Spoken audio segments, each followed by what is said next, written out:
Hello everyone, আসসালামু আলাইকুম। Honours চতুর্থ বর্ষের আরও একটি ক্লাসে আপনাদেরকে স্বাগত। আজকে আমি বিজন ভট্টাচার্যের নবান্ন এই গণনাটকটি নিয়ে আলোচনা করব। তো শুরুতেই বলে নিচ্ছি আলোচনায় কী কী থাকছে। আলোচনায় প্রথমত বিজন ভট্টাচার্যের পরিচিতি, এখানে কতটি অঙ্ক এবং দৃশ্য রয়েছে, এর ঘটনা কত সাল থেকে কত সাল পর্যন্ত, এবং এই ঘটনার পূর্বেরও কিছু ঘটনা এখানে রয়েছে যার পরিপ্রেক্ষিতে এই ঘটনাগুলো চলে আসছে, সেইগুলো একটু আলোচনা করব। প্রধান চরিত্র এবং সবচেয়ে গুরুত্বপূর্ণ হচ্ছে নাটকের বৈশিষ্ট্য এবং পয়েন্ট, অর্থাৎ এই নাটকের অন্তরালে বা পেছনে যে ঐতিহাসিক সত্যতা রয়েছে, যে রাজনৈতিক প্রেক্ষাপট রয়েছে, যে সাংস্কৃতিক প্রেক্ষাপট রয়েছে, সামাজিকতা রয়েছে, আর এটা যে একটা গণনাটক বলা হয়, শ্রেণী বৈষম্যমূলক নাটক বলা হয়, এই বিষয়গুলো নিয়ে আলোচনা করব। তো শুরু করছি নবান্ন। নবান্ন হচ্ছে, নবান্ন শব্দটি যদি আমরা সন্ধি বিচ্ছেদ করি তাহলে এর সন্ধি দাঁড়াবে হচ্ছে নব যোগ অন্ন, নবান্ন, যার অর্থ হচ্ছে নতুন ধান। আমরা জানি নবান্ন শব্দের অর্থ হচ্ছে নতুন অন্ন অথবা নব অন্ন। নবান্ন উৎসব হলো নতুন আমন ধান কাটার পর সেই ধান থেকে প্রস্তুত চালের প্রথম রান্না উপলক্ষে আয়োজিত উৎসব। সাধারণত বাংলা অগ্রহায়ণ মাসে বা হেমন্তকালে আমন ধান পাকার পর এই উৎসবটি অনুষ্ঠিত হয়। আবার দেখা যায় যে কোথাও কোথাও মাঘ মাসেও এই নবান্ন উৎসবটি উদযাপনের প্রথা রয়েছে। তো এই নবান্নতে আমি এখানে দুটি সাল রেখেছি। এটি প্রথমত 1943 সালে প্রকাশিত হয়, তবে 1944 সালে এটি গ্রন্থাকারে প্রকাশিত হয়। বিজন ভট্টাচার্য তিনি 1915 সালে ফরিদপুর জেলায় জন্মগ্রহণ করেন। তিনি একজন বাঙালি লেখক এবং 1978 সালে মৃত্যুবরণ করেন। এই বিজন ভট্টাচার্য মূলতই ছিলেন একজন সাংবাদিক এবং নাট্যকার। যেহেতু তিনি নাট্যকার, তিনি এই নবান্ন নাটকটিও প্রধান সমাদর চরিত্রে নাটকীয়ভাবে উপস্থাপন করেছিলেন। তাহলে আমি এখানে শুরুতেই লিখে রেখেছি যে এটির মধ্যে মূলত 4টি অঙ্ক এবং 15টি দৃশ্য রয়েছে। আর এই নাটকটি মূলত 3টি দিক রয়েছে। প্রথমত হচ্ছে, এই নাটকটি যখন রচনা হয়েছে তখন কিন্তু পরাধীন ভারত ছিল, অর্থাৎ তখনও বাংলাদেশ বা ভারত, পাকিস্তান এগুলো কোনো কিছুই হয়নি। তো এই যে ঔপনিবেশিক শক্তির শাসন এবং শোষণের বিরুদ্ধে দাঁড়ানোর চেষ্টা করেছে মেদিনীপুরের বিদ্রোহী কৃষকরা বা বিদ্রোহী শক্তিরা। তো এই উপন্যাসের এটি হচ্ছে একটি দিক। আরও একটি দিক হচ্ছে 43 সালের যে দুর্ভিক্ষের ঘটনা এবং চরম খাদ্য সংকট যে হয় এবং এর ফলে যে প্রায় 20 লক্ষ মানুষ এখানে মারা যায়, অর্থাৎ অগণিত মৃত্যুর দৃশ্য আমরা এই 43-এর মন্বন্তরে দেখতে পারি। আরও একটি দিক হচ্ছে তুলে ধরেছেন বন্যার ফলে মেদিনীপুর ও তার পার্শ্ববর্তী অঞ্চলে ব্যাপক যে ক্ষতি হয়েছে, অর্থাৎ শুধু যে মেদিনীপুরই ক্ষতিগ্রস্ত হয়েছে এমনটা না, তার আশেপাশের যে গ্রাম অঞ্চলগুলো রয়েছে সেই ব্যাপক ক্ষতিগুলো এখানে তুলে ধরেছেন। তো এইগুলো হচ্ছে 3টি দিক। তো এটি হচ্ছে 1942 থেকে 1944 সালের ঘটনা চিত্র এই নাটকে স্থান পেয়েছে। আমরা এখানে দেখছি 2টি বছর। তো মূল বিষয়বস্তুতে আমি লিখে রেখেছি যে অর্থনৈতিক মন্দা 1929 সালেও, দ্বিতীয় বিশ্বযুদ্ধ হয় 1939 সালে, আগস্ট আন্দোলন হয় 1942 সালে এবং 1943 সালের মনন্তর। অনেকে বলেন যে 1350 সালের মনন্তর, আসলে 1943 সাল এটা হচ্ছে ইংরেজি আর 1350 হচ্ছে বাংলা, দুটো সালই শর্ট। তো 1943 সালের মনন্তরে কলকাতা শহর, অর্থাৎ আমি কিন্তু প্রথমেই বলেছি যে তখন পর্যন্ত কিন্তু ভাগ হয়নি, কিন্তু ভাগ হওয়ার পরে আমরা দেখলাম যে কলকাতা শহর অর্থাৎ চট্টগ্রাম, খুলনা, নোয়াখালী, 24 পরগনা, কলকাতা, মেদিনীপুর, এই যে মেদিনীপুরের কথা বলেছে এটির ছদ্মনাম দিয়েছে হচ্ছে আমিনপুর। আমিনপুর নামে কোনো অঞ্চল ছিল না, তবে মেদিনীপুরের ছদ্মনাম দিয়েছে হচ্ছে আমিনপুর। আমিনপুরের রাজনৈতিক এবং দুর্ভিক্ষতায়িত চিত্র ফুটে উঠেছে। সব কিছুর কিন্তু একটা প্রেক্ষাপট লাগে। এই যে 1942 সালের যে আগস্ট আন্দোলন এবং 1943 সালের যে মনন্তর, এটি কিন্তু একদিনে আসেনি। প্রথমত কিন্তু আমরা দেখি যে 1929 সালে অর্থনৈতিক মন্দা আসে, অর্থাৎ সব কিছুর দাম বেড়ে যায়, কালোবাজারি বেড়ে যায়, নারী পাচার, নারীদের অবমাননা, গুদামজাত হয়, অর্থাৎ অর্থনৈতিক মন্দাটা আমরা 1929 সালে বেশি দেখতে পারি। এরপর হচ্ছে দ্বিতীয় বিশ্বযুদ্ধের সময় 1939 সালে প্রচুর ক্ষতিগ্রস্ত হয়। এই সব কিছু মানে সামাজিক প্রেক্ষাপট হোক, রাজনৈতিক প্রেক্ষাপট হোক, সাংস্কৃতিক প্রেক্ষাপট হোক, সকল কিছুর মধ্যেই কিন্তু পেছনে কিছু বিষয় থাকে। এর প্রেক্ষাপটে কিন্তু পরবর্তীতে আমরা দেখতে পারি কিছু সুফল এবং কুফল। তো এই যে আগস্ট আন্দোলন 1942 সালে, এটি একটি রাজনৈতিক প্রেক্ষাপট এই নবান্ন নাটকে। এই আগস্ট আন্দোলনটি হচ্ছে ভারত ছাড় আন্দোলন। এটি মূলত মহাত্মা গান্ধী পরিচালনা করেন। ভারত ছাড়া আন্দোলন বলতে আমরা বোঝাই, আমরা জানি যে ব্রিটিশরা আমাদেরকে প্রায় 200 বছর আমাদেরকে পরিচালনা করেছেন। শাসন, শোষণ, অত্যাচার, বঞ্চনা, গঞ্জনা সকল কিছু তারা করেছেন। তো এরই পরিপ্রেক্ষিতে কিন্তু এই 1942 সালে মহাত্মা গান্ধী এই সকল কিছুর পরিপ্রেক্ষিতে ভারত ছাড়া মানে ব্রিটিশদেরকে ভারত ছাড়তে বলেছেন। তো এরই উদ্দেশ্যে কিন্তু এই ভারত ছাড় আন্দোলনটি হয়ে থাকে, যাকে আমরা আগস্ট আন্দোলন বলি। 1942 সালে আগস্ট মাসে এই আন্দোলনটি হয়েছিল বলে এটিকে আগস্ট আন্দোলন বলা হয়, যা ভারত ছাড় আন্দোলন নামে আমরা বলতে পারি। তো তৎকালীন সময়ে এই ভারত ছাড় আন্দোলন বা আগস্ট আন্দোলন এবং 1943 সালে একটা মহা দুর্ভিক্ষ হয়, যাকে আমরা 1943 সালে মন্বন্তর বা 1350 সালে মন্বন্তর বলে থাকি। তো এই দুর্ভিক্ষটি হয় মূলত চট্টগ্রাম, খুলনা, নোয়াখালী, 24 পরগনা, কলকাতা, মেদিনীপুর, যার ছদ্মনাম হচ্ছে আমিনপুর, এই সব অঞ্চলে আগস্ট আন্দোলন এবং দুর্ভিক্ষর যে চিত্র সেটি এখানে উপস্থাপিত হয়েছে। তাহলে আমরা আসছি চরিত্রে। এখানে কিছু বিশেষ বিশেষ চরিত্র আমি দিয়ে রেখেছি।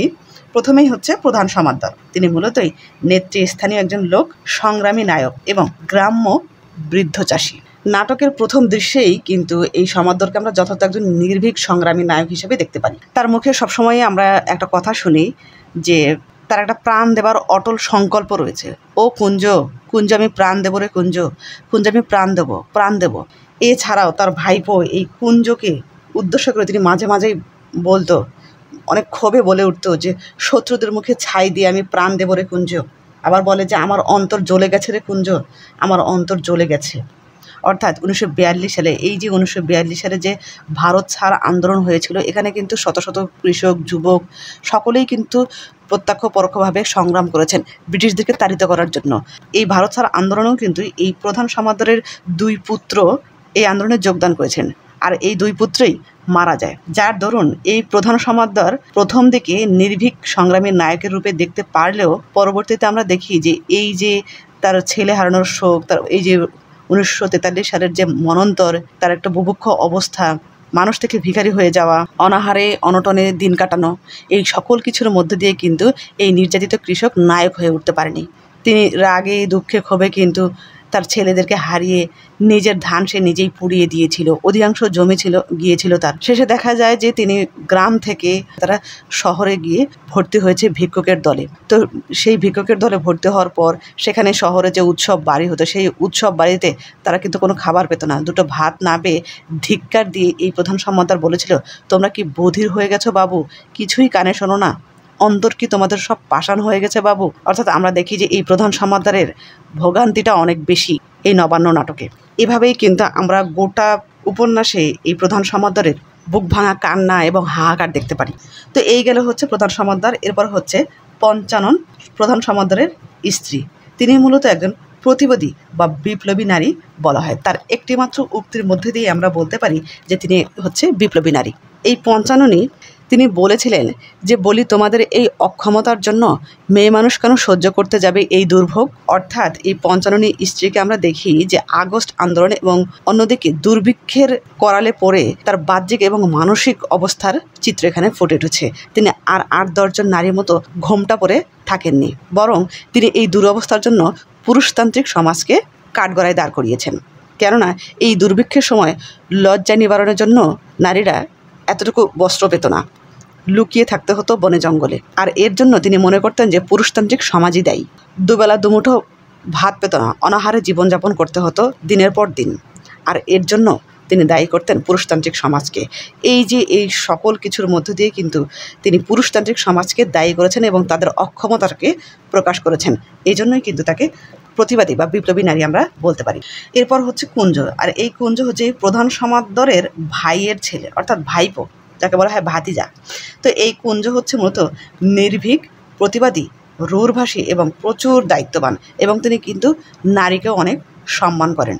তো আমরা দেখি যে এই প্রধান সমাদর, পঞ্চাননী, এই যে কুঞ্জর স্ত্রী রাধিকা, কুঞ্জর আরেক ভাই আছে এই যে নিরঞ্জন, নিরঞ্জনের স্ত্রী হচ্ছে বিনোদিনী। তাদের এই যে 5-6 জন একটা ক্যারেক্টার নিয়ে মূলত একটা কৃষক পরিবারের কাহিনী এখানে বলা হয়েছে। তাদের দারিদ্রতাকে এখানে ফুটিয়ে তোলা হয়েছে, তাদের অক্ষমতাকে ফুটিয়ে তোলা হয়েছে, তাদের হাহাকারের চিত্র ফুটিয়ে তোলা হয়েছে, এবং সেই সাথে গ্রামের আরও 8-10 জন মানুষের হাহাকার, দুর্ভিক্ষ, বুভুক্ষ অবস্থা তুলে ধরেছেন। তো এই কুঞ্জ ছিলেন মূলতই নির্ভীক, প্রতিবাদী এবং রূঢ়ভাষী। কুঞ্জের স্ত্রী হচ্ছে রাধিকা বা মাখনের মা। আমরা এখানে একটা চরিত্র দেখি যে এই যে হারু দত্ত চরিত্রটি, এই হারু দত্ত হচ্ছে গ্রাম্য জোতদার শ্রেণীর প্রতীক, অর্থাৎ তিনি শোষক বা অত্যাচারী শ্রেণীর প্রতিনিধি, মুনাফাখোর। হারু দত্ত হচ্ছে সেই গ্রামের শোষক শ্রেণীর মোড়ল। তো এই হারু দত্ত এই যে 1942 সালে ভারত ছাড় আন্দোলন এবং 1943 সালে মনন্তর, এই দুটোকে উপলক্ষ করে, এই দুটোকে হাতিয়ার করে তিনি মূলত গ্রামের প্রত্যেকের কাছ থেকে অল্প অল্প কিছু পয়সা দিয়ে গ্রামের মানুষের কাছ থেকে হাতিয়ে নিত, তাদের জমি জায়গা ভিটে মাটি সকল কিছু হাতিয়ে নিত শাসন এবং শোষণ করার জন্য। তো এই হারু দত্ত একদিন কুঞ্জর বাসায় আসে, যখন এই যে দুর্ভিক্ষ চলছিল, 1350 সালে মনন্তর চলছিল, এবং অল্প মূল্যে এই কুঞ্জ বা প্রধান সমাদদারের যে একটা পরিবার ছিল, এদের জমিগুলো অল্প মূল্যে কেনার জন্য তাদের বাড়িতে উপস্থিত হয়, এই কুঞ্জদের বাড়িতে উপস্থিত হয়। এই প্রধান সমাদদার যদিও কিছুটা রাজি ছিলেন জমিগুলো বিক্রি করতে, কিন্তু কুঞ্জ কিছুতেই বিক্রি করবে না। সে একবারেই একগুঁয়ে লোক, অর্থাৎ তিনি জমি বিক্রি করার পক্ষে নয়। তার সংসারের দারিদ্রতার বা চিকিৎসাজনিত সংকট তীব্র হলেও তিনি জমি বিক্রিতে অস্বীকৃতি জানায় এই কুঞ্জর ছেলে মাখন অনেকদিন থেকে জ্বরে ভুগলেও, তার ছেলে দিন দিন মুমূর্ষু রূপ ধারণ করলেও কুঞ্জ জমি বিক্রি করতে রাজি নয়। যদিও হারু দত্ত বলেছিল যে ভালো ঔষধ পান করাতে বলেছিল এবং কি তাকে পাচনও দিয়েছিল, হারু দত্ত কিন্তু পাচনও দিয়েছিল, কিন্তু তারপরও এই কুঞ্জ জমি বিক্রি করতে অস্বীকৃতি জানায়। কারণ সে জানে অসুখের যে মূল কারণ সেটি হচ্ছে অভাব, খাদ্য অভাব, কোনো ঔষধ নয়। এই জন্য কিন্তু এই নাটকে একটা কথাও আছে যে অসুখ অনাহার, তা ঔষধ দিয়ে কি হবে। এভাবেই কিন্তু প্রতিবাদ করেছেন এই কুঞ্জ হারু দত্তের বিপরীতে। এছাড়াও এই কুঞ্জ কিন্তু বলেছিলেন যে টাকার লোবানি দিয়ে দেশ শুদ্ধ লোকের ধানগুলো সব নিয়ে গেছে এর আগে, এখন আবার জমি ধরে টান মারতে এসেছে। এভাবেই কিন্তু হারু দত্তের ওপর প্রতিবাদ স্বরূপ এভাবে বলেছেন। তো এই কুঞ্জ এবং হারু দত্তের মধ্যে মোটামুটি একটা কথা কাটাকাটি হচ্ছিল। তখন এই প্রধান সমাদদার এই কুঞ্জকে থামতে বলেছিল যে তুই থাম বা কিছু বলিস না এরকম। তখন কিন্তু এই কুঞ্জ তার এই চাচাকেও তিনি রাগ হয়ে বলেছিলেন যে এই চুপ করে থাকতে থাকতে একেবারে বোবা হয়ে যাবে, গলা দিয়ে একবার এটা রা করো বুঝলে, চেঁচাও, অন্তত আর 5 জন মানুষ জানো। অর্থাৎ এই কুঞ্জ প্রতিবাদ করেছেন যে প্রধান সমাদরকে কিছু বলতে বলেছেন, প্রতিবাদ করতে বলেছিলেন গ্রামের এই যে শোষিত মহাজন বা যোদ্ধাদের প্রতি। কিন্তু হারু দত্ত সে হচ্ছে একগুঁয়ে লোক, সে এই হারু দত্ত কুঞ্জকে তার লাঠিয়াল বাহিনী নিয়ে এসে কুঞ্জকে অনেক মারধর করে এবং বাধ্য করে কুঞ্জকে ক্ষমা চাওয়ার জন্য হারু দত্তর কাছে। এভাবেই কিন্তু তাদের জীবন জীবিকা যাচ্ছিল। আর এই হারু দত্তের সাগরেদ হচ্ছে কালীধন। হারু দত্ত মূলত গ্রাম্য জোতদার, অর্থাৎ গ্রামের শাসক এবং শোষক শ্রেণীর প্রতিনিধি, আর কালীধন হচ্ছে শহরের কালোবাজারি শ্রেণীর প্রতিনিধি। তিনি জোতদার অথবা মহাজন শ্রেণীর প্রতিনিধি, সেটা হচ্ছে শহরের। তিনি মুনাভালোভী এবং নারীলোলুপ। তার একটা আশ্রম রয়েছে, সেটা হচ্ছে সেবাশ্রম। তিনি মূলত সেবার নাম করে নারীদের নিয়ে নিয়ে পাচার করতেন। এর সহায়তা করতেন হচ্ছে এই হারু দত্ত। তারপর হচ্ছে নিরঞ্জনের পরিচয় তো আমরা দিলামই, যে এই যে তাদের একটা পরিবার রয়েছে, প্রধান সমাদদার, পঞ্চাননী স্ত্রী কুঞ্জ, রাধিকা, নিরঞ্জন এবং বিনোদিনী, এদেরকে নিয়ে একটা পরিবার। এই নিরঞ্জন কিন্তু তাকে খুব একটা বেশি সক্রিয় দেখা যেত না, তবে নিরঞ্জন এই অভাব অনটনের জন্য তিনি শহরে গিয়েছিলেন এবং এই যে কালীধনের সাথে তিনি মূলত কালোবাজারি ব্যবসার সঙ্গে জড়িত হয়ে গিয়েছিলেন। আর রাজীব সরকার হচ্ছে কালীধনের চাল ব্যবসায়ী, কালীধন সরকারের সহযোগী এই রাজীব সরকার। এরপর হচ্ছে দয়াল চরিত্র আমরা দেখি। দয়াল হচ্ছে নেতৃত্বের একজন লোক। চন্দরের মেয়ে হচ্ছে মাতঙ্গিনী বা মেয়ে। এই চন্দর হচ্ছে একজন দুর্ভিক্ষতায়িত অসহায় এক বাবা। এই চন্দর হচ্ছে সে দুর্ভিক্ষের জন্য, এই হাহাকারের জন্য, বুভুক্ষ অবস্থার জন্য সে মধ্যে তার মেয়েকে ফকিরমার মাধ্যমে এই হারু দত্তর কাছে বিক্রি করে দিয়ে থাকে। হারু দত্ত আবার মেয়েটিকে কালীধনের কাছে নিয়ে বিক্রি করেন। এভাবেই কিন্তু এই চন্দরকে দেখি যে দুর্ভিক্ষতায়িত এক অসহায় বাবা হিসেবে আমরা দেখি। এরপর হচ্ছে সাংবাদিকদের দেখি। আমরা দেখি যে এই যে আগস্ট আন্দোলন 1942 সালে এবং 1943 সালে মনন্তরের ফলে বিভিন্ন ধরনের দুর্নীতি আমরা দেখতে পারি।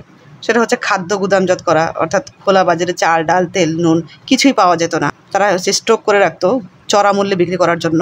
এই ধরনের দুর্নীতি দেখতে পারি। তারপর হচ্ছে এই যে সাংবাদিকের বিষয়টি আমরা দেখতে পারি, সেটা হচ্ছে এই আমিনপুর গ্রাম থেকে এই 1942 সালে ভারত ছাড় আন্দোলন এবং 1943 সালে মনন্তরের ফলে আমিনপুর গ্রাম থেকে মূলতই অনেক মানুষ দুবেলা দুমুঠো একটু ভালো থাকার আশায় এবং তারা ভিক্ষাবৃত্তিও করেছেন সেখানে।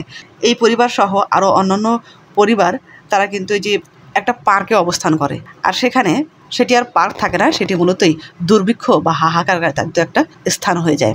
আর এই যে অসহায় মানুষদের ছবি তুলে কিছু সুযোগ সন্ধানী বা স্বার্থপর সাংবাদিক রয়েছে, তারা পত্রিকায় এই ছবিগুলো প্রকাশ করে অধিক মুনাফা লাভের আশায়। এখানে দুজন ফটোগ্রাফারের নাম রয়েছে, ফটোগ্রাফার মিস্টার মুখার্জি এবং মিস্টার রয়। দুর্ভিক্ষতাড়িত কঙ্কালসার পল্লীবধূর ফটো তুলে বাংলার ম্যাডোনা নামে আখ্যা দিয়ে চড়া দামে বিক্রি করেছিল।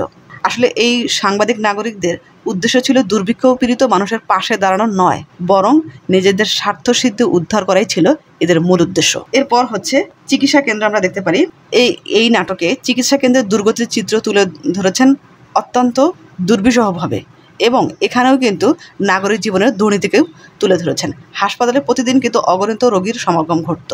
কেউ কাশির জন্য আসে, কেউ ব্যথার জন্য, কেউ জ্বরের জন্য আসে। ম্যালেরিয়া রোগীর সংখ্যাও কিন্তু অনেক বেশি ছিল। হাসপাতালে ঔষধ নেই, ইঞ্জেকশন নেই, শুধু আছে শুধু আর্তনাদ। অর্থাৎ চিকিৎসা কেন্দ্রে মাসের পর মাস শুধু ডাক্তার একই ওষুধ দিয়ে যাচ্ছে, রোগ সারার কোনো লক্ষণ নেই, কিন্তু ঔষধের অভাবে ডাক্তার সাহেব নতুন ওষুধও দিতে পারছে না।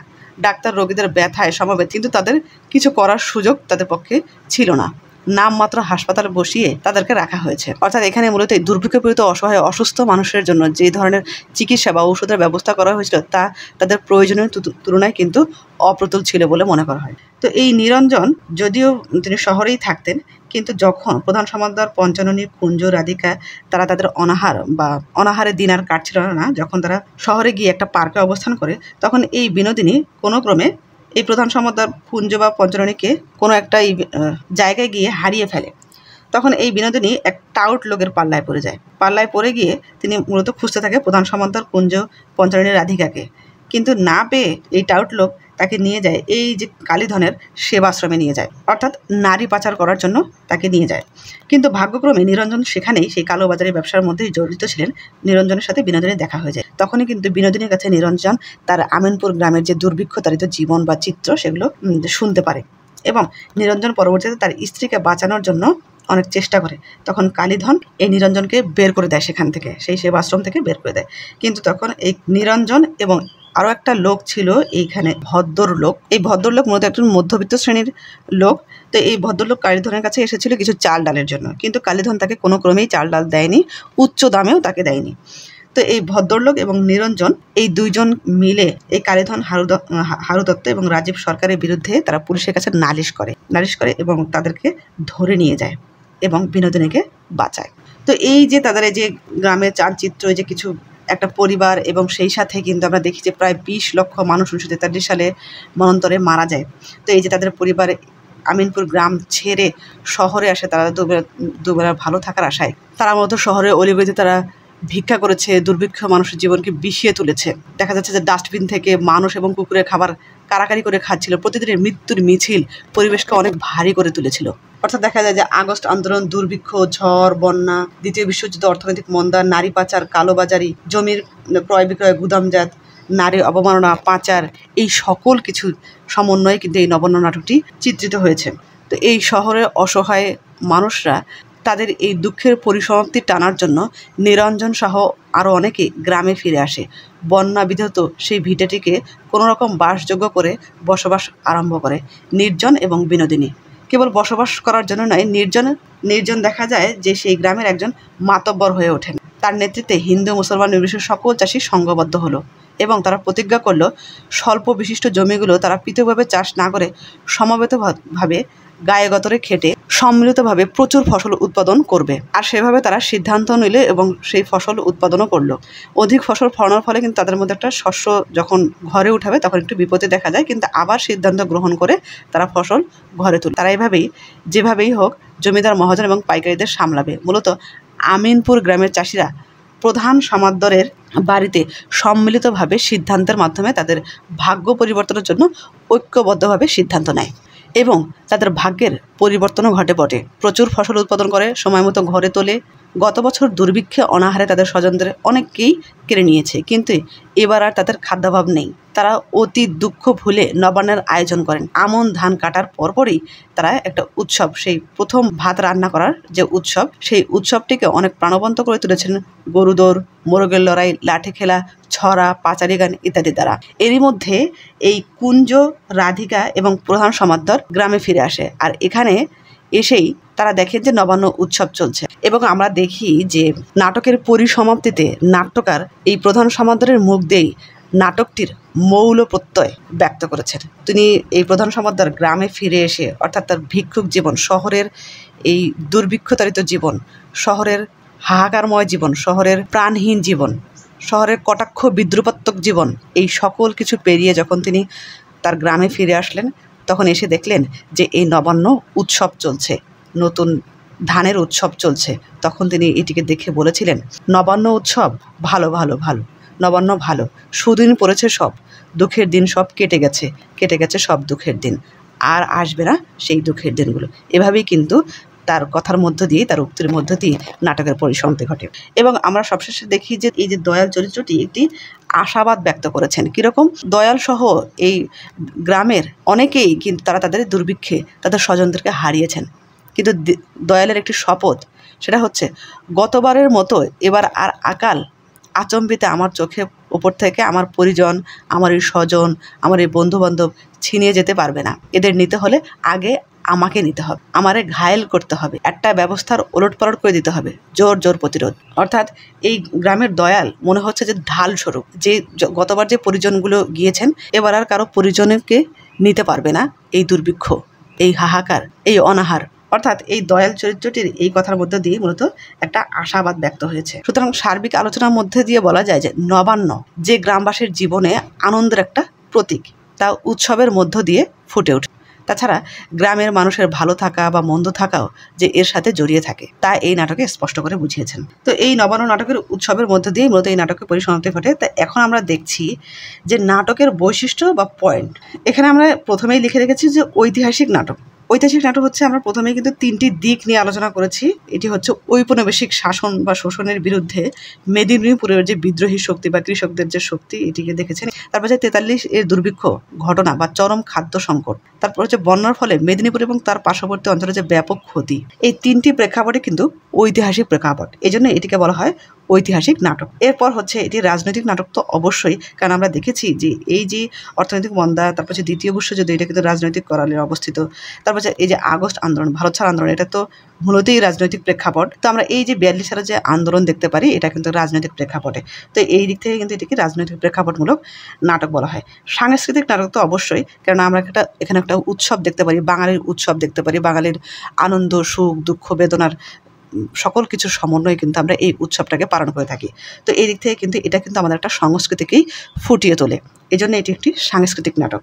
তারপর হচ্ছে সামাজিক নাটক তো অবশ্যই, এখানে মূলতই সমাজ বাস্তবতাটাকেই বেশি ফুটিয়ে তোলা হয়েছে, এই জন্য এটিকে সামাজিক নাটক বলা চলে।